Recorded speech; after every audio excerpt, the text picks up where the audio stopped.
En esa época la música nos formaba y nos retaba. Nosotros hemos tenido experiencia, Samuel sabe, que la banda empieza a tocar algo, una de las canciones, y los cantantes empezamos a cantar otra, Nos confundimos. porque no sabemos, como que estamos perdidos. Tú todavía sigues escuchando Claro. música de aquel Exacto. tiempo, porque es que Claro. la calidad interpretativa de ese tiempo era muy superior. Ahora mismo cualquiera puede hacer cualquier cosa y se puede pegar. Bueno, importante, dos palabras que ustedes mencionaron, es bueno destacar. Hace falta identidad y también carencia de contenido. Una canción de Marcos Vidal que pertenece a esa época. Ay, Eran mis retos como pianista. Lamentablemente, si hoy tú te aprendes una canción o dos canciones, te vas a saber el resto.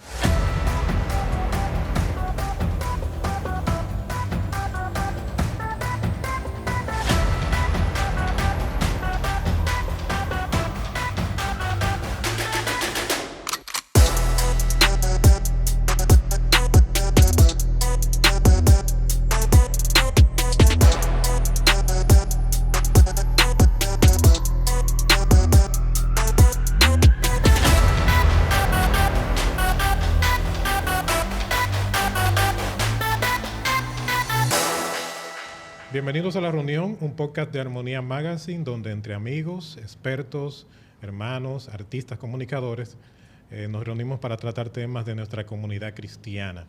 Y hoy me siento bien contento porque me acompaña a mi lado mi esposa. Ay, ay, ay. ¡Wow! Ay, papá. ¡Wow! Por fin me invitaron a un podcast. Jessy Lizardo. Adelante. Gracias mi amor por invitarme a tu reunión de Armonía Magazine. Ay. Bueno, quise invitar a Jessy como cantante porque hoy estaremos tratando un tema que creo que ella puede aportar. Y bueno, me acompaña a mi lado derecho mi hermano Johan Paulino. Un gran Bienvenido. abrazo, Un duro, bueno, un contentísimo de estar aquí en esta reunión con amigos, de verdad. Bueno, y también me acompaña un gran músico y productor musical, director de bandas, nuestro hermano Samuel Tolentino. Ay, ahí sí. Importante la salvación, Samuelito. José. El Sammy. Gracias por la invitación. Un placer estar aquí. Bueno, señores, hoy, como ustedes también, nos vamos a hablar de música cristiana en la iglesia, tendencias, cómo la música ha influenciado a la iglesia en estos tiempos. Y bueno, a modo de introducción, yo le pedí a algunos de ellos que hablaran de la música en los 90 y me dijeron que yo... No. El único que aplica para hablar de eso aquí eres tú. O sea, el único que tiene edad para hablar de eso aquí eres Por ahí tú. está Villanueva, que conoce mucho. Y bueno, ¿qué pudiera decir de los 90? En ese tiempo estaba jovencito en la iglesia. Éramos todos jóvenes realmente, sí. muy jóvenes, pero lo que recordamos. Sí, recuerdo que la influencia de la música de muchos cantantes cristianos, que la gente, o sea, lo invitamos a la iglesia con pista, cosa que no se ve ahora. Cantaban con pista. Y en mi caso, que vengo de San Juan de la Maguana, veía ese gran deseo de la gente de escuchar nueva música, nuevos contenidos. Tal artista se pegó en la radio. Sí. La gente adquiría el cassette o adquiría el CD luego. Y íbamos a RM Records a comprar la sigla. ¿Tú te acuerdas? Los Con la cassettes. carátula para leer los créditos. Eso era Yo nunca llegué chulísimo. ahí, pero escuché bastante. Pero algo bien importante que debemos destacar es el gran contenido en las letras. Predominaba la música balada, podemos Sí. decir. Sí. La balada con buena musicalización en ese tiempo, arreglistas, productores y sobre todo compositores de larga trayectoria que crearon muchas canciones con cierto contenido teológico y bíblico, algo bien Sí, importante. definitivamente la letra que había en ese tiempo era una letra bien estructurada, era mucha letra también, te daban todo un mensaje dentro de las líricas.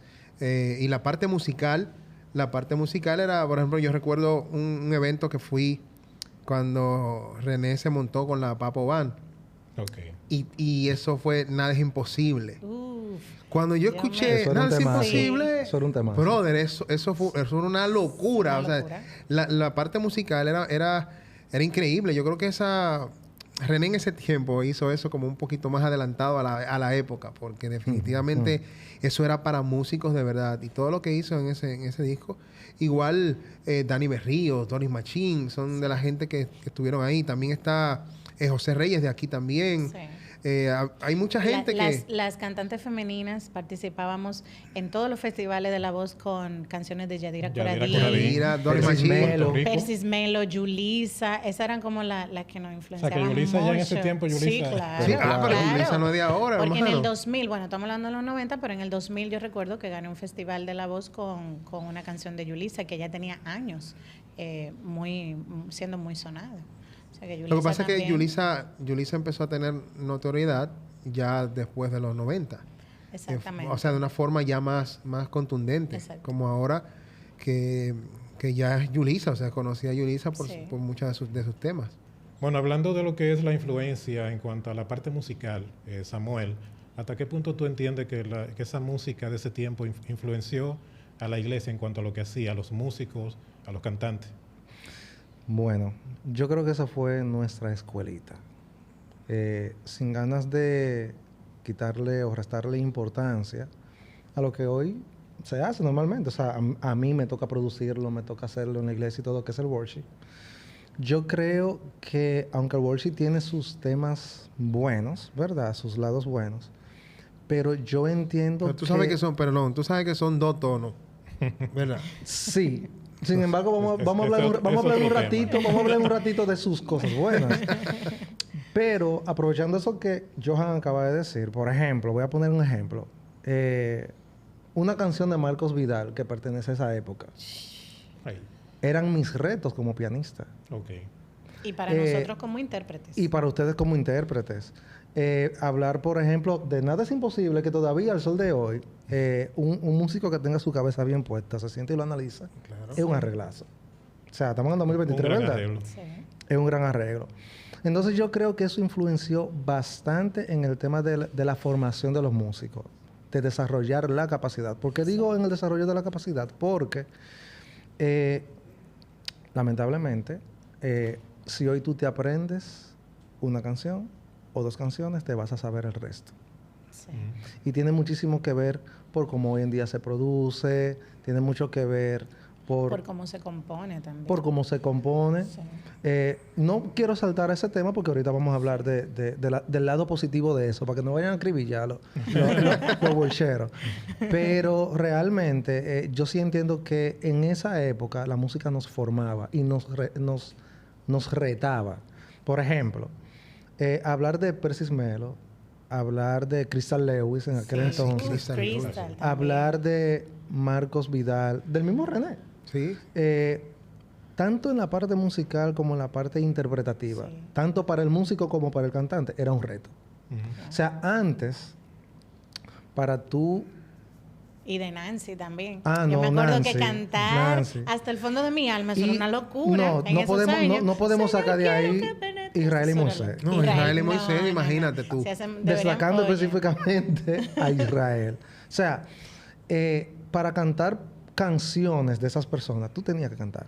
Y para Sí. tú tocar las canciones de esas personas, tú tenías que tocar. Sí. Cuando me refiero a que tenías que hacerlo, era que tú tenías que tener un conocimiento. Sí. O sea, ¿tú crees que eso entonces influyó de manera positiva a la formación de los músicos? Claro que sí. Y los cantantes. Definitivamente. Sí, Sí, porque Y había... Johan, en el ámbito de pasar de los 90 al 2000, ¿qué tú consideras? Yo creo que ahora vamos más en coche porque antes, fíjate todos los intérpretes que él mencionó. Ujú. O sea, son gente, pero duro cantando. O sea yo me topé con Israel en Estados Unidos. La bestia. Pero el tipo es la bestia. No, la Sí. bestia. O sea, La bestia. yo digo, y yo voy a cantar donde está Israel. Yo no entro ahí, yo no encajo Estamos ahí. hablando de Israel Kelly. Israel Y Kelly. canta igualito. No, Igualito. mejor. O sea, porque ahora tiene Mejor. esa mañita que tenemos, los que ya tenemos más tiempecito en esto. Pero definitivamente, antes la música era para cantantes de verdad. O sea, tú no podías cantar un Ayúdame de René González sin... Y el Chadai de Dani Berrío. Dani O sea, Berrío. como tenía que cantar. Entonces, al tener la complejidad de los músicos, que no era que estaban en todos los lados los Sí. músicos en las iglesias, entonces estaba la opción de la pista. Y este tema también de Ricardo Rodríguez, quizás hoy. ¿Tú te Quizás acuerdas? no, Eso es un que, reto. Que para los hombres lo cogían mucho para participar en los festivales. De hecho, Eso no lo canta cualquiera. ahora ahora tú no escuchas un tema worship para un festival. No. Tú todavía sigues escuchando Claro. música de aquel Exacto. tiempo, porque es que Claro. la calidad interpretativa de ese tiempo era muy superior. Ahora mismo cualquiera puede hacer cualquier cosa y se puede pegar. Sí. Simplemente porque hay una modificación en la estructura musical para los arreglos que ya es muy sencillo.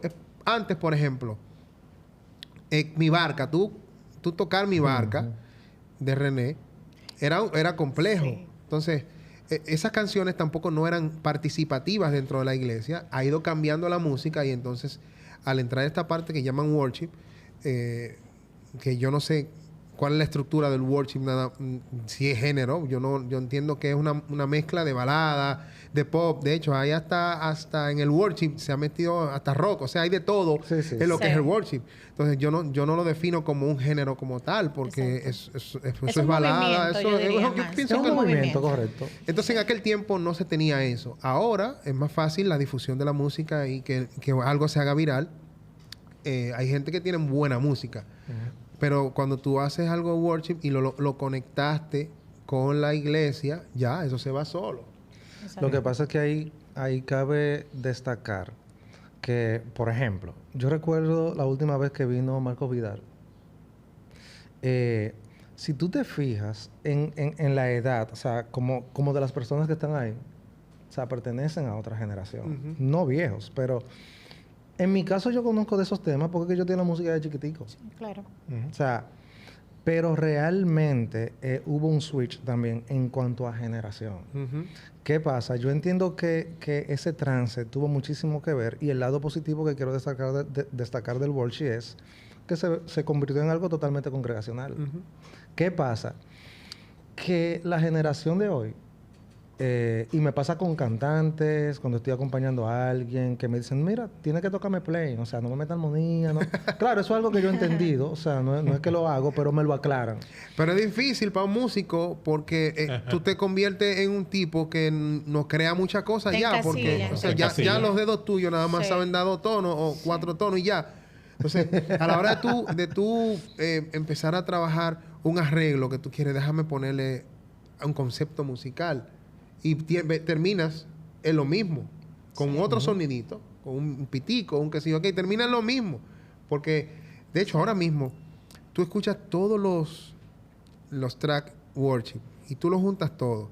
Y tú tomas y entonces lo que hace es que le cambia la melodía a los acordes, a los tonos que hay ahí. Pam, pam, y entonces termina siendo muy parecido a todo. Nosotros hemos tenido experiencias, Samuel sabe, que la banda empieza a tocar algo, una de las canciones, y los cantantes empezamos a cantar otra. Nos confundimos. Porque no sabemos, como que estamos perdidos, como que no sabemos qué es lo que... Tú sabes que es lo que el Pero, mismo sí. círculo armónico, exacto. lo que tú acabas de decir, a mí lo único que me arroja eso es que esto ha generado un problema de identidad grave. Ujú. ¿Por qué? Porque lo que ha pasado es lo siguiente. Si de repente... iba a decir una frase en específico, pero la voy a evitar. Si de repente alguien, un proyecto musical o un cantante pegó tal canción con tal frase, los demás proyectos Sí, se vuelve que una buscan cosa. pegarse Sí, también eso es van una a componer cadena. igual. Se van por esa vía. De hecho, con algo que yo lucho mucho en mi estudio es a la hora de producir, es que los clientes van y me dicen, mira, yo quiero una canción a los fulanos, y me llevan una canción de referencia. Claro. Sí. Y tú tienes que Y yo- agarrar y y- crear. Y yo le digo, mira, no. O sea, yo soy de las personas que yo prefiero que tú vayas a mi estudio con las letras Ok. y creamos Y desde déjame cero. crear, exacto. Y eso tiene que ver solo con la parte musical. Yo creo que tiene que ver mucho con la gente que consume la música. O sea, la gente que consume la música ahora, la gente anda buscando eso. Y esta generación que está buscando, que está viendo esta música, creo que es responsable de eso, porque ya no importa tanto que las letras sean bonitas o que las letras te lleven un mensaje o una historia. Ya la gente con que tu fuego cae y desciende en este lugar, Sí. fuego fluye, ya hace la canción total. Sí, tú sabes que es bueno que tú puntualices en eso, Johan, porque yo quiero decir, o sea, 2 puntos. El otro día me maravillé escuchando a Lizzy porque ella decía que realmente la música en los 90, la música de esos años, era usada para evangelizarnos a nosotros. Y de hecho de esa canción era que nosotros como niños, como jóvenes y los adultos, entendían la Biblia por todo el contenido de la palabra de Dios que había en esas canciones. Yo creo que ha afectado no solamente en la parte técnica, pero también en esa parte de que ahora ya no tenemos como esa esencia de lo que es el mensaje de la cruz, el mensaje de Cristo, necesariamente en las canciones. No estoy diciendo que todas, ni que todos los cantantes de este movimiento, pero sí siento que se ha perdido mucho eso. Eso en ese punto, y en base a lo que tú dices, Johan, yo creo que sí, que los consumidores en parte colocan este movimiento donde está, pero yo creo que también los cantantes y los productores pudiéramos hacer algo por lo que está pasando. Porque vamos a suponer, yo soy Jessie, nadie me conoce, no he pegado nada, pero se está moviendo el worship, déjame hacer algo en este movimiento para lograr una pegada. Si el Señor me bendijo y yo logré una pegada ya, y ya tú eres fulano de tal, grábate algo ahora, que ya lo que sé que tú grabes la gente lo va a consumir, porque ya tú tienes un Rompe el nombre. hielo. Pero no, estamos en el mismo círculo, y ya tú no te emocionas cuando Perencejito va a lanzar disco nuevo, no hay esa expectativa porque ya tú sabes lo que, tú me entiendes, yo amo y respeto a todos nuestros hermanos, en los 90, pero ustedes me entienden lo que en los estoy 90 diciendo. tú podías tener una producción completa en una línea y de repente la próxima producción ser totalmente diferente. Totalmente Un ejemplo de eso es diferente. Nancy. Nancy hacía merengue, Nancy hacía de todo. De todo. Y ahí estaba el público. Y ahí estaba la gente que lo consumía. Claro. Uno mismo seguía todo eso. Yo desde más pequeño seguía toda esa música. Entonces, ahora mismo, yo sí tengo que entender como cantante que hay otra generación. De hecho, yo he hecho cosas urbanas. Pero yo nunca he dejado de ser lo que soy dentro de la música urbana. O sea, cuando yo voy a hacer algo urbano, está o sea, estoy yo ahí, no como persona, sino mi esencia como cantante, como intérprete, está ahí, Bien eso está ahí. Entonces yo no me he desvinculado de eso. Y no te digo que yo no pueda hacer worship. Yo voy a hacer worship, pero yo voy a hacer algo con Alex, porque que ya va a salir, que es un vallenato, una fusión de un vallenato que yo no había hecho nunca eso, pero una cosa chévere. Yo no me he encasillado ahí. Entonces, pero yo creo que la música que estoy haciendo ahora tiene que estar para esta generación, aunque yo tengo una generación cautiva, y yo creo que se pueden hacer varias cosas, porque dentro de un álbum tú puedes tener variedad. Bueno, importante, dos palabras que ustedes mencionaron, es bueno destacar. Entonces, se habla de hace falta identidad y también carencia de contenido en cuanto a las letras. Hay un punto que quiero que Samuel pueda mencionar, que es importante destacar en cuanto a la influencia de la música o de las bandas en las iglesias. ¿Cuáles fueron esas primeras bandas y cuáles cantantes tú entiendes que contribuyeron a enriquecer la música en vivo dentro de su presentación y dentro de la iglesia? Bueno, si hablamos de manera local, hay que mencionar siempre a Casa de Sion. De hecho, Tú estás hablando de iglesias. De iglesias, ajá. Recuerdo que, y eso me imagino que debes saberlo, Casa de Sion se dio el lujo de tener todos los cantantes pegados de este país, que eran miembros de allá. O sea, tú lo sabes también. Y eso hizo que siempre tuvieran buenos músicos. Ponciano. Tabernáculo de Adoración. Tabernáculo de Adoración tuvo buenos músicos. Y en cuanto a bandas... en cuanto a los solistas de ese principio de los 90 que empezaron a trabajar con bandas, ¿cuáles tú pudieras mencionar y cuáles bandas de ese tiempo? Bueno... O sea, aparte de lo que es banda de iglesia, sino bandas... En mis vagos recuerdos, ¿verdad? Porque tú me estás hablando de... Yo recuerdo a Nancy siempre con banda. Yo recuerdo a Nancy Amancio siempre con banda. Ella tuvo su tiempo en pista. Sí, no, pero estoy hablando ya a partir de cuando Moisés me pregunta. O sea, claro, o sea, vamos a decir que era un mix. O sea, pero yo recuerdo a Nancy. Está 95 Norte, que también siempre fue banda. Eso era un proyecto. Eso era.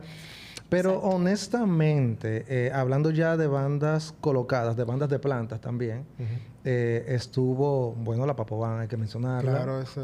De hecho, creo que fue la primera banda cristiana que se posicionó como banda de planta para varios cantantes. Para varios cantantes. Ahí venían la mayoría de esa gente. Locales e internacionales. Exacto. Sí, los pedían desde luego, estaba la banda de On Music. Sí, On Music también. On Music. Sí, de Constantino. De Constantino. Jonathan estaba ahí. Sí, Jonathan ahí. estaba a la cabeza. Claro, estaba a la cabeza. De hecho, tocaron conmigo y muy buenos los muchachos. O sea, que ellos tocaron con muchos ministerios. Yo recuerdo un concierto que tuvo Patti Tamares. Patti. Que ellos le tocaban a ella y tocaron conmigo también en ese evento. ¿Qué ustedes creen entonces le hace falta a la iglesia? O sea, recomendaciones para la iglesia en cuanto a esa parte de inversión en los talentos, preparación. ¿Qué ustedes entienden que pueden recomendar? Mira, oye, ¿tú sabes cuál es el problema de lo que está pasando con la música? Es un problema y no. ¿Por qué digo que es un problema? Los músicos tocan algo sencillo, que lo pueda tocar un aprendiz cualquiera. Entonces, esa es la música que se está haciendo ahora y es posible que se estanquen en ese concepto nada más. Van a tocar, a menos que se le meta uno de esos llameos que se hacen en los mismos cultos. Tú dices, vamos a meterle una moña y tú le metes una moña, pero a veces el que está cantando ni siquiera entiende lo que tú estás haciendo. Te miran mal. Te miran mal. ¿Y qué fue qué acorde fue que este hombre hizo aquí? Está genial musicalmente, pero el cantante no lo entiende. Entonces, lo bueno de esto es que cualquier músico puede tocar la música de ahora. Pero para los músicos eso es... Tiene que... Óyete, los dedos se le van a quedar en 4 tonos. Yo en lo personal, o sea, yo respeto bastante... Yo respeto bastante toda la tendencia y todo eso, pero yo sí siempre voy a recomendar que de alguna manera u otra el músico, el cantante se rete a sí mismo. Por eso, yo siempre digo, bueno, la música cristiana no te está proveyendo esos recursos para tú mejorar. Escuchar a buenos cantantes y a buenos músicos seculares que aún todavía hacen buen contenido para uno crecer musicalmente, no es pecado escucharlo. Consúmelos. Porque es como siempre digo, o sea, hubo una vez que en Facebook me acabaron porque yo dije, si te vas a dedicar a la música, si quieres ser músico y quieres vivir de esto, existen otras cosas aparte del worship. Me dieron durísimo. Pero a lo que me quise referir es que, por ejemplo, yo que trabajo esto, yo no solamente debo dedicarme a worship.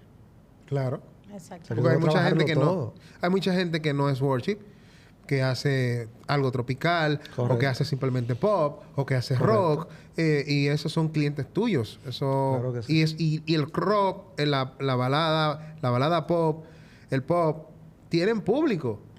O sea, tú como productor no te puedes encasillar solo en el worship, porque hay mucha gente que anda buscando otra cosa. Conclusiones, Jessie. Recomendaciones.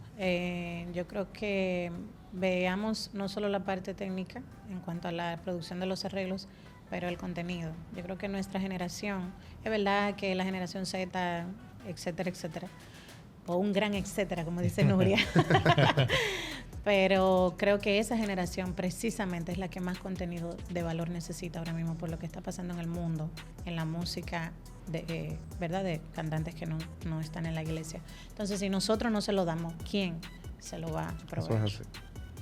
Bueno, excelente. Gracias, jóvenes, por acompañarnos en esta edición. Invitamos a que usted comparte este video y nos encontramos en otra entrega de La Reunión.